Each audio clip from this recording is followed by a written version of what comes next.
Civil society had the formal possibility to comment on the documents. However, the comments were not taken into consideration apart from a few minor exceptions. In addition, often new versions of the draft were uploaded or even submitted as final versions, leaving little or no time for a thorough review by members of civil society organizations.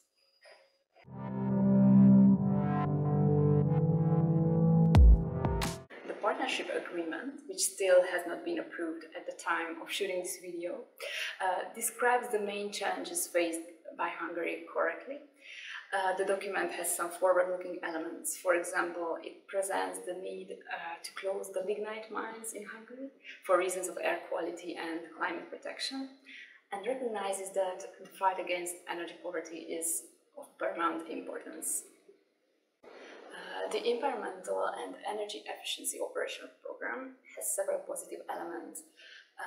For example, the goals and activities listed as priorities by this program are fundamentally important and can be supported. For example, close to nature water management goals with a focus on water retention are repeatedly emphasized in the document.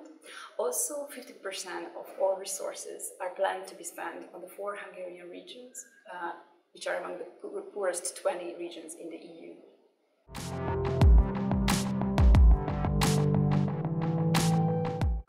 Probably the most concerning element of the partnership agreement is that in almost all cases, the document aims for some kind of infrastructure development, which may increase the deterioration of the environment due to its demand for raw materials and energy. An example for that is the focus on new road construction or the designation of the Lake Balaton area as a priority development area. Also, there's not enough focus on improving the energy efficiency and on the energy-saving renovation of buildings. The overall content of the operational programs is quite varying, because even the operational program dedicated to the environment and energy efficiency has several concerning elements.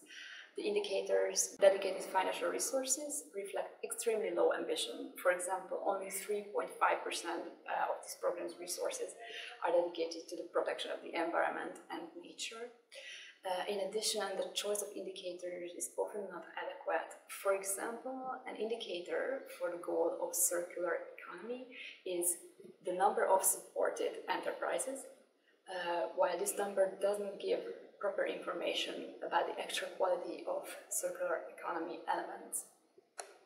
The other operational programs, such as the one on economic development, are even more concerning, giving little hope for the achievement of the European emission reduction targets and for conserving and improving the state of natural environment.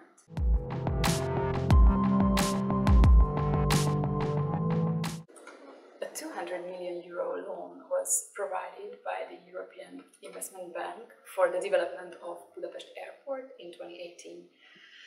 And no environmental impact assessment was required, although a 50% increase in air traffic was forecasted by 2030.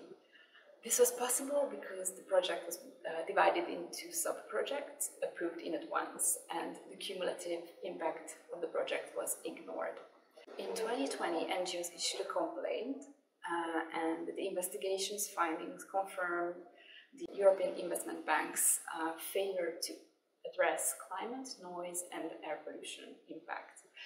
Besides that, it is concerning that an airport development was financed using an EU loan. The external costs of air transport are enormous. No European Union institution should provide financing for projects where the polluter pays principle is not respected.